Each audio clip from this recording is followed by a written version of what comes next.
Olá, pessoal, sejam bem-vindos a mais um episódio do podcast Fala Aí Publicitário, que é um podcast do curso de publicidade da Unimar, com o apoio da FarmLab, e eu sou a Nayara Miranda.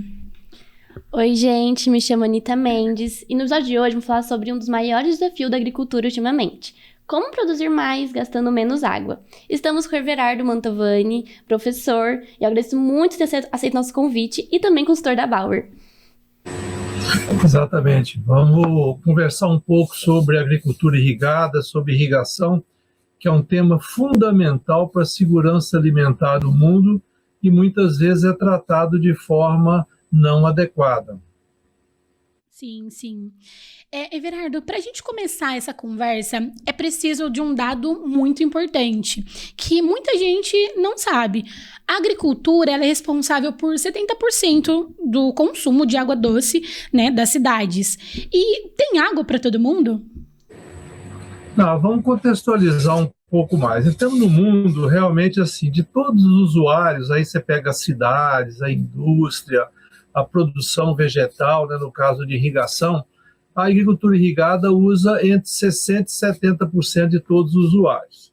Mas vamos focar no Brasil, porque isso é mais fácil, porque muitas vezes no mundo é uma situação diferente. O Brasil detém 12% das águas superficiais dos rios do mundo e 6% da água subterrânea, que é uma quantidade muito maior. E aí, na irrigação no Brasil, se utiliza 50% de todo o uso de água no Brasil, né? Então, entre as cidades, repetindo aí, indústria, então nós usamos 50%. Isso é utilizado e ela volta, não é consumido. Para vocês terem uma ideia, os usuários no Brasil, todos nós juntos, né, utilizamos 2.000 metros cúbicos por segundo, enquanto a vazão dos rios é 200.000 metros cúbicos por segundo. Então, na verdade, no Brasil, todos os usuários, inclusive irrigação, usam 1% das águas dos rios. 1%. E a irrigação usa 50% de 1%. Então, nós temos aí um uso pequeno pela nossa disponibilidade. É claro que existem locais onde existe crise. E é isso que a agricultura irrigada moderna cuida. Ou seja, de irrigar de forma adequada, com eficiência do uso de água e que a retirada dos cursos d'água, a retirada dos corpos d'água seja feito de forma adequada dentro de um conceito de possibilidade de retirar essa água. Sim. Durante muitos anos, a irrigação era feita de uma forma manual e baseada na experiência prática do produtor. Como era feito antigamente no campo? Na estiagem, a água era dividida entre as propriedades? Mas então, existem vários modelos, né? O desenvolvimento da civilização do mundo, né? Se pegar o Egito, a Mesopotâmia, China, diversos países aqui nos Andes também, né? Nós temos que essas populações viviam graças ao uso da irrigação. Então, era uma irrigação mais simples, né? Onde você conduzia água por canais, essa questão toda que existe ainda um pouco no mundo, em alguns países bastante, né? Mas hoje a agricultura evoluiu. Por quê? Como a gente tem que utilizar a água de forma eficiente, então a gente precisa de sistemas de controle. Antigamente, quando a água corria num sulco, corria num canal, foi difícil você controlar essa quantidade que se aplica para a planta. Por isso, a gente evoluiu para os sistemas modernos de irrigação por aspersão, pivô central, localizada, onde a gente consegue aplicar para a planta a quantidade certa, sem desperdício e sem falta. Ah, sim. Everardo, você sabe nos dizer se hoje existe um impacto direto entre o desperdício de água e a produtividade da lavoura? Olha, a gente precisa entender, né? Eu costumo dizer, eu vou fazer uma comparação aqui que o pessoal vai entender bem.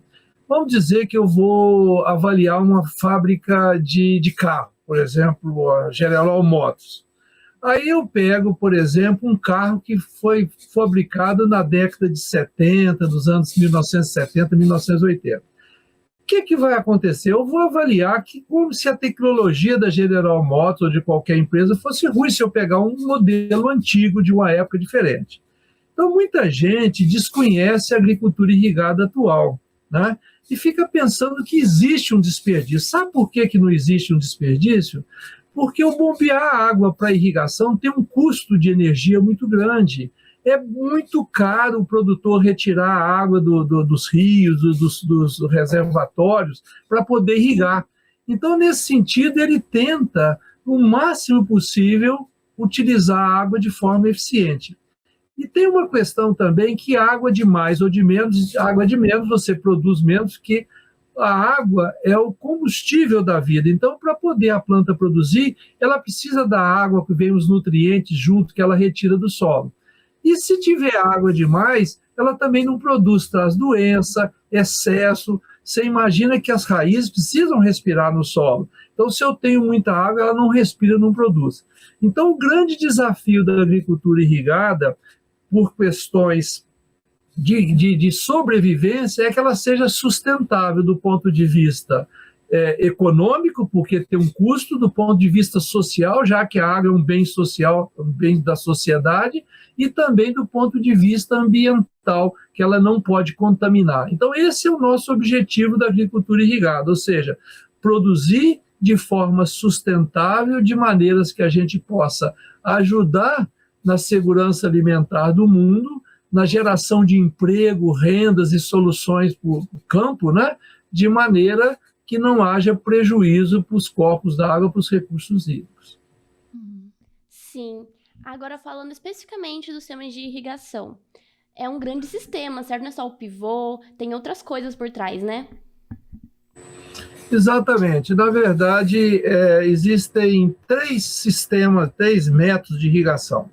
Os métodos mais antigos, que era a irrigação por superfície, que é a inundação, muitas vezes usada em arroz, ainda utilizado, por exemplo, no Rio Grande do Sul, algumas regiões do Centro-Oeste, nós temos a irrigação por sul. Que essas irrigações praticamente pararam de crescer. Onde ela tem, ela continua funcionando bem. Nós temos a irrigação por aspersão, que você joga água sobre as plantas. Aí tem a aspersão convencional, que é aquela mais antiga. Aí tem o pivô central, que é um equipamento dos mais modernos do mundo brasileiro. Nós temos aqui a Bauer, com equipamentos excelentes, produzindo, né? E o que acontece com esses equipamentos? Eles aplicam água de maneira eficiente e controlada. E também tem um outro sistema que é chamado de localizada, que é o gotejamento e a microaspersão, que aplica a água no pé da planta. Existe um outro sistema que eu acabei esquecendo de falar também de aspersão, que é o carretel. O carretel é um método de irrigação que também a Bauer tem um equipamento de alto nível, que é muito utilizado numa questão, Anita e Nayara, que é a seguinte: quando você produz álcool, que o Brasil é o campeão mundial, né? Você tem esse programa Pro Álcool, os carros que contaminam menos, mas para cada litro de álcool que você produz, você gera 12 litros de efluente, que é a vinhaça. O que vai fazer com isso? Então, nós utilizamos o quê? O carretel, que pega essa vinhaça, esse efluente, e volta ele para o solo, ou seja, em vez dele contaminar, ele vai trazer nutrientes para o solo, né? E com isso a gente evita a contaminação e tudo mais. Então, a irrigação tem o lado de aplicar água em muitos locais, importante, a maior parte dela, mas também ela pode ser utilizada para aplicação de efluentes, de produção de álcool, de produção de carne, produção de suínos e assim por diante. Nossa, eu ia perguntar exatamente sobre isso agora, mas você nos respondeu, inclusive, muito bem, né? Os benefícios, inclusive, né? Diretos para economizar. Mas, assim, o que o engenheiro agrônomo, ele precisa saber para poder lidar com estes equipamentos diretamente? Pois então, Nayara, a gente precisa cada vez mais, né? O ensino está sendo potencializado, né? Quando eu me formei, poucas universidades tinham bons cursos de irrigação, né? Era muito bem localizado. Agora nós vemos que o Brasil inteiro, de norte a sul, você tem as universidades federais, estaduais, particulares, nós temos os institutos federais, nós temos uma gama de instituições com excelente qualidade de ensino da irrigação. Então, o engenheiro agrônomo que forma, ele vai receber um conhecimento de hidráulica, de projetos de irrigação, de manejo de irrigação. E hoje a internet facilita muito também, né? Porque você muitas vezes quer ver um assunto, você tem facilidade de checar aquilo ali. Então, hoje, a principal recomendação para um agrônomo sair preparado, para um engenheiro agrícola ou para um técnico agrícola sair preparado na área de irrigação, é ele ter a dedicação, que tem muita informação, os cursos, os livros, a internet. Então, o que é necessário, por isso que é importante essa discussão aqui, para a gente mostrar a importância e assim os estudantes de agronomia, os profissionais de agronomia se interessem mais e dediquem, porque informação nós temos demais. Everardo, você disse sobre a questão da tecnologia. Eu queria saber se é possível o dono de propriedade de fazenda controlar a irrigação pelo celular. Ela consegue se autoligar, desligar? Como funciona? Olha, na verdade, Anita, nós temos toda essa tecnologia, né? Por exemplo, a própria Bauer, né? Ela tem a tecnologia Irricontrol, que foi uma empresa brasileira que faz parte do sistema Bauer, né? E que fornece essas soluções para o mundo inteiro. Então, hoje é possível, não só o grande produtor, mas o pequeno produtor, ter o controle da irrigação no celular ou no computador, né? Isso pode facilitar muito para que ele possa aplicar na hora certa a água, que ele possa interromper a irrigação. Por exemplo, existe muitas vezes sensores que quando começa a chover interrompe a irrigação. Se não tiver ninguém lá, imediatamente o sistema vai desligar. Outra questão também importantíssima nisso não é só ligar e desligar, é o registro da informação. Então, muitas vezes, anteriormente, quando a gente não tinha essas automações, você era obrigado a anotar todas as coisas, irrigou, não irrigou, quanto tempo foi, qual a velocidade do pivô. E com isso, esses sistemas hoje, a gente fica tudo registrado e evita os erros de estar irrigando sem precisar ou não estar irrigando na hora certa, né? Então, de verdade, o produtor brasileiro tem à sua disposição os melhores sistemas do mundo de irrigação, mas também de controle. É claro que em algumas situações pode não ser econômico instalar toda essa parafernália, né? A gente muitas vezes não tem, mas ela está disponível e de forma acessível aos produtores brasileiros. Sim. E, Everaldo, ao seu ver, o pivô central, muitas vezes, ele é muito criticado, né? Pelo grande consumo de água e pelo desperdício. Mas você acabou explicando pra gente um pouco sobre isso. E você acha que essa crítica, ela é justa? Ela é justa? Olha, na verdade, é uma crítica muito injusta, né? Não é porque isso tecnicamente já foi superado, inclusive em algumas coisas, Nayara. Primeiro que a irrigação não consome água. Ela usa a água que tira dos rios, dos reservatórios, do subsolo, né? Joga nas plantas e produz alimento, né? O que tanto precisa. Eu costumo dizer que muitas vezes a sociedade, o pessoal que está na cidade, não valoriza muito o produtor, não conhece, porque tem muito alimento. Qualquer supermercado, nós sabemos que existe problema de acesso ao alimento, não por disponibilidade, muitas vezes por recursos para comprar. Na época da pandemia, em 2019 e 20, ali, 2021, o que nós tivemos? Todo mundo começou a correr ao supermercado achando que ia faltar alimento, e os produtores mantiveram. Então, o pivô central é extremamente eficiente, é o sistema que mais cresce no mundo, a eficiência altíssima de irrigação, né? É igual a pessoa falar, por exemplo, um ônibus consome muito combustível, que leva muita gente, que é muito grande. Bom, ele usa muito combustível, mas ele leva muita gente. O pivô central é um equipamento muito grande, usa muita água, mas irriga uma área muito grande. E sem o pivô central, a gente não vai conseguir produzir soja em grande escala, milho, feijão, trigo, algodão. Então, ele faz parte de um sistema de produção e volta a repetir. O principal interessado em utilizar bem a água e não desperdiçar água é o produtor, porque ela tem um custo muito alto para ele. Sim. Você, como consultor da Bauer, quais são as culturas agrícolas que mais têm adotado sistemas digitais de irrigação?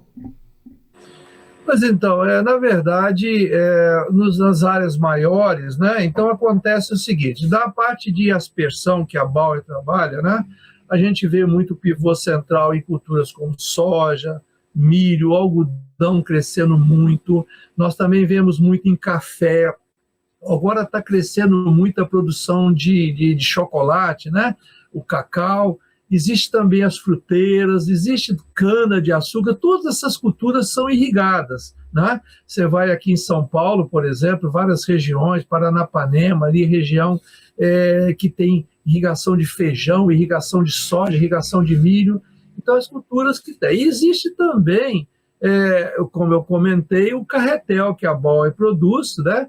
Que ele é muito utilizado para irrigar algumas culturas que precisam de menos água, mas principalmente para aplicar água e fertilizante, o nutriente, o efluente na cana-de-açúcar. E, Everardo, você acha que, assim, mesmo com tanto avanço, ainda existe obstáculos para chegar essa tecnologia para outros produtores? Olha, na verdade, sempre uma tecnologia tem um custo, né? Então, a irrigação, quando você investe numa irrigação, você tem um investimento necessário, aí depende da região, você tem o financiamento, né? Essa é uma reclamação atual de acesso, exatamente que os juros estão muito altos, né? Mas eu diria o seguinte, o produtor brasileiro hoje, ele tem acesso, seja o pequeno, grande, o pequeno, médio ou grande, ele tem acesso com capacidade de adquirir o mesmo sistema de um produtor americano, de um produtor europeu, de um produtor asiático. Então, nós temos capacidade, sim. E, além disso, nós temos uma indústria muito potente. As maiores fabricantes de pivô central estão no Brasil, como a Bauer, que é uma empresa da Áustria, que está aqui, instalada aqui em São João da Boa Vista, com toda a tecnologia. Nós temos as melhores empresas de irrigação localizadas, instaladas, por exemplo, em Leme, né? Instalada em Ribeirão Preto, em Uberlândia. Então, nós temos toda uma capacidade de equipamento de qualidade e o produtor com acesso para produzir. Claro que em determinados momentos, mais ou menos. Por exemplo, nesse momento, os juros estão um pouco altos, está bastante alto, o que dificulta, muitas vezes, o produtor iniciar o seu processo de implantação da irrigação. Uhum. Então, você trouxe para a gente que hoje um dos principais obstáculos seriam a questão dos valores, né? Alguns valores um pouco excessivos para chegar para todos. Mas a questão da tecnologia em si, você acredita que ela também é um obstáculo? Eu digo no sentido de entender toda a questão do sistema, né? Porque também a gente entende que nem todo agricultor ele tem o mesmo conhecimento de tecnologia. Você acredita que esse também seja um desafio? Em todas as áreas, Nayara. Você imagina, por exemplo, quando se lança algum eletrodoméstico importante, ou um equipamento para um bar, para um restaurante, né? O produtor também, assim como o comerciante, ele faz uma análise de benefício-custo, né? E aí depende um pouco. Na verdade, tá? As automações, essas questões todas de utilização de sistemas mais modernos, exigem um investimento. O que nós sabemos é o seguinte, você imagina um produtor que é irrigante, então ele consegue fazer uma safra, a primeira safra, a safrinha que é a segunda safra, e consegue fazer uma terceira safra. Então ele consegue fazer 3 safras. Ele consegue produzir no momento certo. Você imagina se vem um veranico, uma fase seca, né? O produtor perde a produção. O produtor irrigante nunca perde. Então, ele produz mais quantidade por ter mais safras durante o ano, ele produz mais quantidade por unidade de área, ou seja, por unidade maior, a qualidade dos produtos, e ele consegue administrar a época de plantio, buscando produzir no momento em que os preços, né, onde falta no mercado. Então, a agricultura irrigada é uma solução para o desenvolvimento de uma agricultura moderna que possa produzir em quantidade e qualidade para atender um mercado cada vez mais exigente. Sim. Everardo, a gente percebeu que a sustentabilidade hoje em dia é muito importante tanto para o trabalhador, tanto para o consumidor. Você acha que é possível reduzir os danos ambientais atualmente? Esse é o objetivo total, viu, Anita? Por quê? Na verdade, né, toda a sociedade caminha, né, para uma melhoria das suas condições de produção, né? Então, assim, acontece nos bares, acontece nos restaurantes, no supermercado, em todos os setores produtivos, as pessoas procuram oferecer o melhor para o consumidor. O que está acontecendo na agricultura irrigada? A agricultura irrigada modernizou muito, os sistemas têm controle, seja para o pequeno, para o médio, para o grande, ele sabe o que está aplicando, e ele sabe, agora nós temos pesquisas das universidades, né? Pesquisa da Embrapa, do IAC, de várias que temos condições de colocar cultivos, né, variedades mais produtivas. É claro, por exemplo, só uma ideia, quando você tem uma variedade de uma determinada planta, por exemplo, de milho mais produtiva, ela também é mais sensível aos erros de falta de chuva, essas coisas todas. Então, quando você tem irrigação, você tem mais eficiência. Sabe um número que muita gente esquece e muitas vezes não sabe? Muitas vezes a quantidade de água para produzir 1 quilo de alimento na agricultura irrigada é menor que na agricultura de sequeiro. Porque na agricultura de sequeiro você fica esperando a chuva. Se não chover, sua produtividade cai. Se chover... Então, quando você tem a irrigação, você consegue produzir muito com o uso eficiente de água, porque é o objetivo de todos que estão trabalhando na agricultura irrigada. Eu tenho uma dúvida que é específica minha, tá? Não tá no roteiro. Você acha que agricultores que são de menor porte, que tem uma fazenda pequena e tudo mais, eles têm chance de poder crescer nessa área de sustentabilidade por não ter acesso, ou você acha que eles vão ficar para trás por conta disso? Pois então, a questão de sustentabilidade é importante a gente ter que ela está conectada a um tripé, que seria ambiental, que todo mundo lembra, o lado social, que todo mundo esquece, e o lado econômico. Então, quando eu falo que um sistema de produção é sustentável, ele tem que ter o lado ambiental, lado social, gerando riqueza, gerando emprego, gerando tudo, e também gerando a parte econômica para quem está investindo, né? Então, é claro que o pequeno produtor, o grande produtor, ele tem muito acesso à informação, ele contrata assessoria, ele vai em muitos eventos, ele viaja muito, ele participa muito. O pequeno produtor tem mais dificuldade. Por isso, é importante o trabalho, né, dos órgãos de extensão rural, né, a CAT, a Emater e essas outras coisas, para divulgar. Agora, acontece uma coisa interessante, Anita. O que acontece? Existem as empresas que vendem projetos, mas em toda cidade, qualquer que seja o tamanho, de 5 mil hectares, de 5 mil habitantes, 10 mil, 20 mil, o que seja, ela tem empresas, lojas que vendem irrigação. E essas lojas que têm irrigação, que vendem, né, esse equipamento de irrigação, estão se profissionalizando muito. Então, muitas vezes, antigamente, o produtor pequeno ia numa loja dessa e recebia totalmente uma desorientação, comprava equipamento de segunda qualidade, equipamento... E o que acontece? A indústria principal descobriu esse filé, que é exatamente esse que a gente chama de varejo. E ela está investindo muito. Então, em qualquer cidade, seja o tamanho, você sempre tem uma loja ou um representante que pode fornecer e orientar o pequeno produtor. Mas, sem dúvida, é muito importante que a gente promova, né, essa divulgação das informações. Por exemplo, um produtor de café. Então, teve agora em Araguari, agora em março, a Fenicafé. Muitos pequenos produtores vão lá, e lá se discute muito isso. Então, é a forma do pequeno produtor também entrar nesse mercado de otimização. Nossa, muito bom, muito bom. E, Everardo, isso é uma pergunta também particular minha, inclusive eu queria fazer para você diretamente. Como que foi para você esse despertar de querer entrar nesse mundo?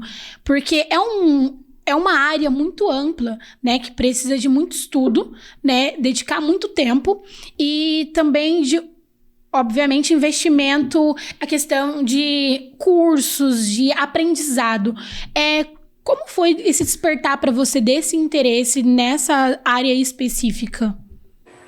Pois então, já tem um longo tempo, né? Eu fui estudante também, eu fiz o curso de Engenharia Agrícola em Viçosa, né? É um curso similar à agronomia, mas ele é mais a parte mais voltada para engenharia no meio. Então, você trabalha com armazenamento, trabalha com mecanização, desenvolvimento de máquina e tem irrigação. E lá despertei, né? Quando eu estudava, recebi, por isso eu cuido muito disso, né? Eu recebi uma bolsa de pesquisa, comecei a conviver lá no laboratório de hidráulica com o pessoal da área de irrigação e gostei da área e fui fazer o mestrado, né? Então, resolvi fazer um mestrado e quando eu fiz, durante o meu mestrado, eu fiz um concurso para ser professor da Universidade Federal de Viçosa, né? Então, por muitos anos eu fui professor lá, né?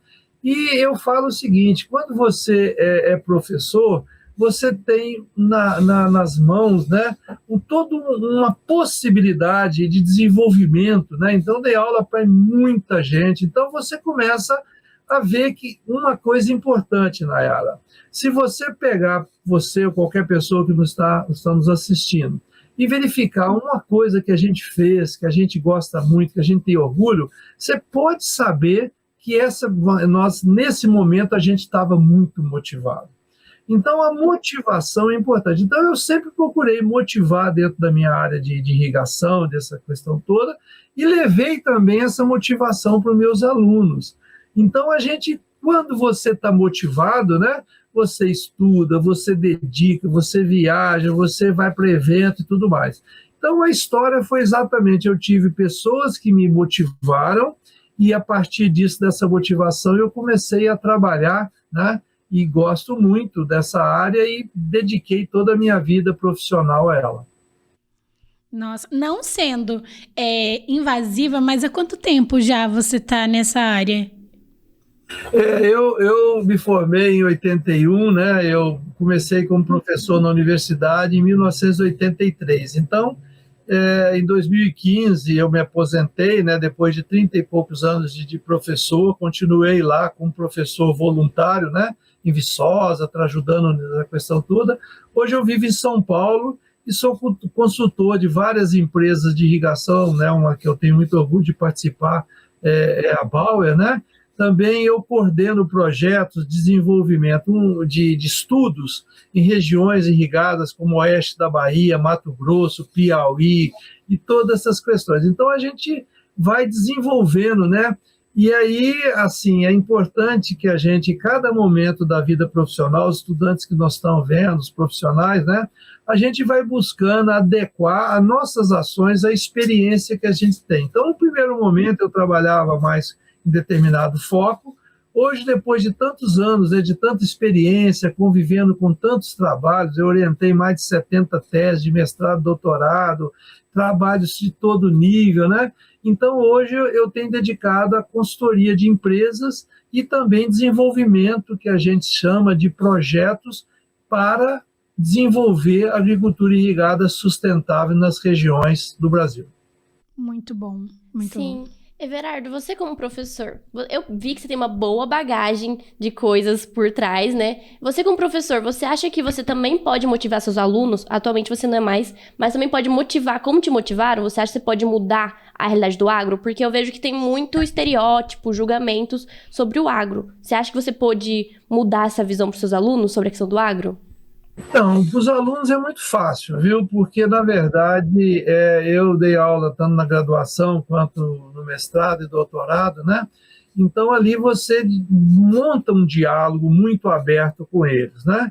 Então, ali eu chegava para dar uma aula, né? Eu me preparava muito, todos os slides, a questão toda de chegar ali. Eu escrevi 2 livros, tem os livros que a gente escreveu, apostila, material didático. Então, a gente procurava, os alunos, a gente sempre motivou, né? Eu dava aula para 100, 200 alunos da agronomia, da engenharia agrícola de Viçosa, E lá nós tivemos muito sucesso com isso, com essa motivação, porque nós temos uma tradição muito grande de outros professores que participam também.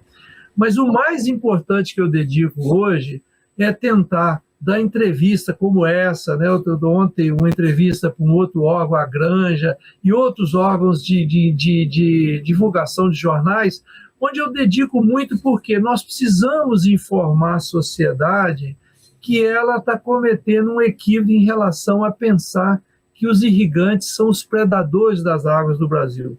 Os irrigantes, hoje em dia, utilizam a água de maneira eficiente, dentro da lei. Nós temos a Lei 9433, de 1997, que é uma das leis mais completas do mundo. Ninguém pode tirar água de um rio ou de um reservatório sem pedir uma autorização, e essa autorização vem de uma análise técnica, né? Então, nós precisamos entender que não existe mais como produzir alimento, crescer na área plantada, porque não tem onde crescer. O Brasil tem, mas outros locais não têm.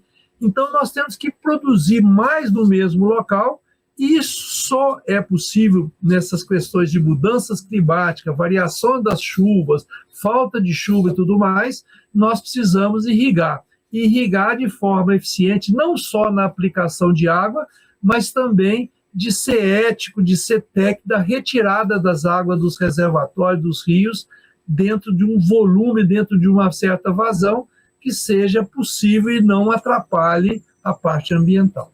Everardo, muito obrigada mesmo pela sua participação com a gente. Eu acredito que foi muito rico, né, em conhecimento pra gente. Obrigada por compartilhar um pouco do seu conhecimento sobre tecnologia, sobre irrigação, sobre sustentabilidade no campo, né? Sim, obrigada também, se tirou minhas dúvidas, porque eu acho uma área muito interessante, só que eu nunca tive quem me ensinar e nem pessoas para me auxiliar. Então, obrigada a você que assistiu, obrigada por acompanhar o episódio de Fala aí Publicitário com apoio da FarmLab Unimar. E se você gostou... Obrigado pela oportunidade da gente conversar um pouco sobre esse tema e volto a reforçar uma questão, principalmente para o pessoal que não é da área agrária, não é da área de agronomia, né? A agricultura irrigada, como outros setores, ela é cada vez mais sustentável e é a solução para a segurança alimentar do mundo. Então, a gente pense nisso que eu estou comentando. Tá bom, gente? Um abraço. Obrigada. E se você gostou, aproveita e deixa um like aí, se inscreve no canal e comenta aqui embaixo o que você achou. Até o próximo episódio.